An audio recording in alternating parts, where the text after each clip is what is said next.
ரிஷபராசி நேயர்கள் அனைவருக்கும் வணக்கம். ரிஷபராசி நேயர்களை பொறுத்தவரைக்கும் தங்களுடைய வாழ்வில் தானாக நடக்க போகும் நல்லது என்று சொல்லக்கூடிய வகையில் ஜூன் மாதத்தின் துவக்கத்தில் இருந்து ஜூன் மாதம் முடிவதற்குள் கிரகநிலைகளில் ஏற்படக்கூடிய அதிரடியான மாறுதல் எப்பேற்பட்ட மாற்றத்தையும் வளர்ச்சிக்கான நல்ல வாய்ப்பையும் சந்தர்ப்பத்தையும் உருவாக்கி கொடுக்க போகிறது என்பதை ஆராய்ந்து பார்க்கும் போது ரிஷபராசிக்காரர்களுக்கு அலட்சியம் வேண்டாம். அவசியமாக கண்ணும் கருத்துமாக செயல்படுங்கள். அப்போது மிக சிறப்பான நல்ல வாய்ப்பும் சந்தர்ப்பமும் தங்களுடைய வாழ்வில் எவ்விதமான சிக்கலும் சிரமமும் இன்றி எளிதில் கைகூடக்கூடிய வகையில் பல நன்மை நிறைந்த வாய்ப்புகளையும் சந்தர்ப்பங்களையும் இந்த வேலை உருவாக்கி கொடுக்கும். குறிப்பாக ஜூன் மாதம் முடிவதற்குள் பல நன்மை நிறைந்த சந்தர்ப்பங்களை அபரிவிதமாக சந்திப்பதற்கான யோகம் நிச்சயமாக தானாக நடக்க போகும் நல்லது என்று சொல்லக்கூடிய வகையில் ரிஷபராசிக்காரர்கள் சந்திப்பதற்கான வாய்ப்பு நிறைவாக உங்களை தேடி வரும்.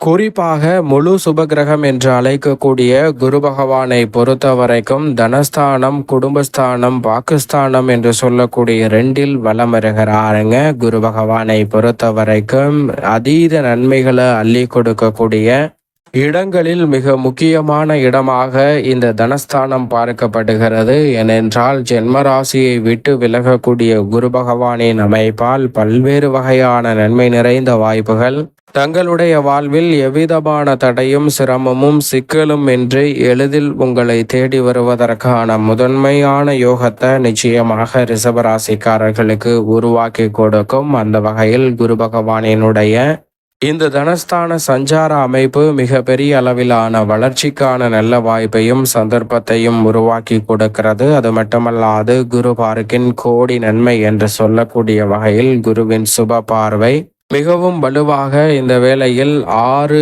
8 மற்றும் 10 ஆகிய இடங்களில் பதிகிறது.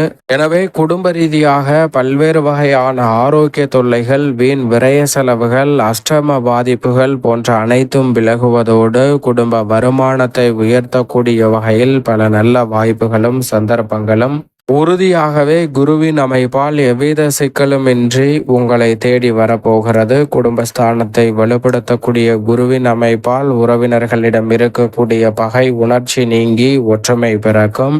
பல்வேறு வகையான திருமணம் உள்ளிட்ட பல மங்களகரமான காரியங்கள் தானாக நடக்க போகும் நல்லது என்று சொல்லக்கூடிய வகையில் ரிஷபராசிக்காரர்களுடைய வாழ்வில் எளிதில் கைகூடக்கூடிய யோகத்தை உருவாக்கி கொடுக்கிறாருங்க முழு சுபகிரகமாக இருக்கக்கூடிய குரு பகவான். எனவே பல்வேறு வகையில இந்த தருணத்தில் தனலாபத்தை உயர்த்தி கொள்ளக்கூடிய வகையில் நல்ல வாய்ப்புகள் நிறைவாக ரிஷபராசிக்காரர்களை தேடி வரும். நிர்பந்தம் என்ற நிலையிலிருந்து மாற்றத்தை சந்தித்து முன்னேற்றம் நிறைந்த ஒரு தருணமாக மாற்றிக்கொள்ளக்கூடிய யோகம் நிறைவாக கிடைக்க போகிறது.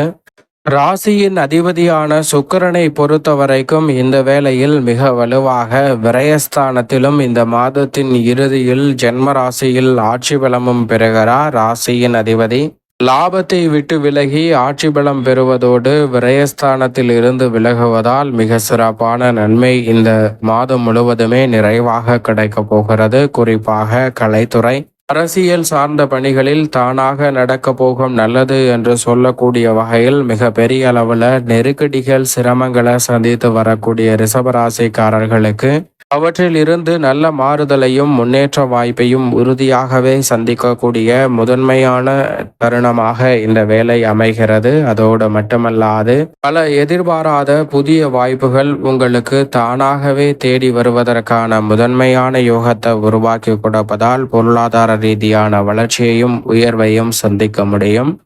ஏனென்றால் இதை உறுதிப்படுத்தக்கூடிய வகையில் திருக்கணிதத்தின்படி லாபஸ்தானத்திலும் பாக்கிய பஞ்சாகமத்தின்படி கர்மத்தில் ஆட்சி பலம் பெற்றும் சனி வலம் வருகிறார். சனியின் அமைப்பு உத்தியோகம், தொழில் ரீதியாக அளவற்ற நன்மைகளை நிச்சயமாக அள்ளி கொடுக்க போகிறது. ரிஷபராசிக்காரர்களுக்கு நிரந்தர வேலை வாய்ப்பு, மனதிற்கு பிடித்த அலுவலக சூழல், பல்வேறு வகையான சலுகைகள் என பலவற்றை நிறைவாக சந்திக்க முடியும். தொழில் ரீதியாக, வியாபார ரீதியாக பல்வேறு வகையான அடுக்கடுக்கான புதிய ஒப்பந்தங்கள், வளர்ச்சிக்கான நல்ல திட்டங்கள் போன்றவற்றை திறன்பட இந்த வேளையில் செயல்படுத்துவதற்கான யோகம் கைகூடுகிறது.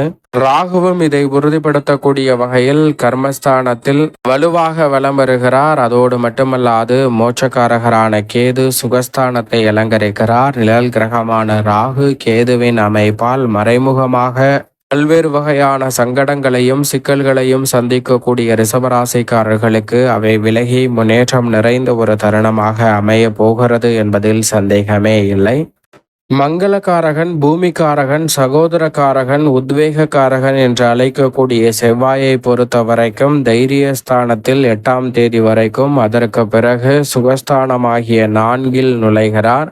மங்களகாரகன் நீச்ச நிவர்த்தி பெற்று பலம் பெறுவது ஒரு வகையில் வரவேற்கத்தக்க அமைப்பாக பார்க்கப்படுகிறது. எனவே அதிரடியாகவும் தடாலடியாகவும் பல பணிகளை இனி விரைவாக செய்து முடிக்க முடியும். விளைச்சலும் வருமானமும் நிச்சயமாக உயரக்கூடிய ஒரு சிறந்த தருணமாக அமைய போகிறது. அதோடு மட்டுமல்லாது கால்நடை வளர்ப்பு, விவசாயம் சார்ந்த பணிகளில் சிறப்பான முன்னேற்ற வாய்ப்புகளை உறுதியாகவே சந்திப்பதற்கான முதன்மையான அதிர்ஷ்ட யோகம் நிச்சயமாக ரிஷபராசிக்காரர்களை தேடி வருகிறது என்பதில் சந்தேகமே இல்லை. அதோடு மட்டுமல்லாது இந்த வேளையில் மிக அபரிவிதமான மாற்றத்தை மங்களகாரகன் உருவாக்கி கொடுப்பதால் புதிய அசையும் அசையா சொத்துக்கள் வாங்குவதற்கான நல்ல சந்தர்ப்பமும் நிறைவாகவே உங்களை தேடி வருகிறது. உஷ்ண கிரகமாக இருக்கக்கூடிய சூரியன் ஜென்ம ராசியில் முற்பகுதியில் வலம் வருகிறார். பிற்பகுதியில் மிக வலுவாக தனஸ்தானத்தில் நுழைகிறார். சூரியன் ஜென்மத்தை விட்டு விலகுவதால் பல்வேறு வகையான அலைச்சல் விலகுவதோடு உடல்நலம் சார்ந்த பணிகளில் இருக்கக்கூடிய சிரமங்களும் விலகி முன்னேற்றம் நிறைவாக சந்திப்பதற்கான முதன்மையான யோகம் நிச்சயமாக ரிஷபராசிக்காரர்களை தேடி வருகிறது. அலைச்சம் சிரமத்தை தவிர்த்து பல்வேறு வகையான ஆளுமையும் அதிகாரமும் பெற்ற உயர் பொறுப்புகள் உங்களை தேடி வருவதோடு பல சுப காரியங்களை இனிமையாக செய்து முடிக்கக்கூடிய வாய்ப்பை குருவுடன் இணைவதால் ஏற்படுத்தி கொடுப்பார் சூரியன். ராசிக்கு சகாயமானவரான வித்யாகாரகரான புதனை பொறுத்த வரைக்கும் ஜென்மம், தனம் மற்றும் தைரியம் என 3 இடங்களை அலங்கரிக்க போகிறாருங்க. முன்னேற்றத்திற்கான நல்ல வாய்ப்பையும் சந்தர்ப்பத்தையும் நிச்சயமாக ரிஷபராசிக்காரர்களுக்கு புதன் ஏற்படுத்தி கொடுக்கக்கூடிய அமைப்பில் வலம் வருகிறார் இந்த ஜூன் மாதத்தில். மேலும் ராசியின் உச்ச அதிபதியாக இருக்கக்கூடிய சந்திரனை பொறுத்த வரைக்கும் 12 இடங்களில் மாறி வலம் வந்தாலும் கூட மிக சிறப்பான நல்ல பல அதிரடியான மாற்றத்தை உச்சம் பெறும் போதும் வளர்பிறை சந்திரனாக வலம் வரும்போதும் ஏற்படுத்தி கொடுப்பார். எனவே சரியாக இந்த தருணத்தை ரிஷபராசிக்காரர்கள் நுணுக்கமாக பயன்படுத்திக் கொள்ளுங்கள்.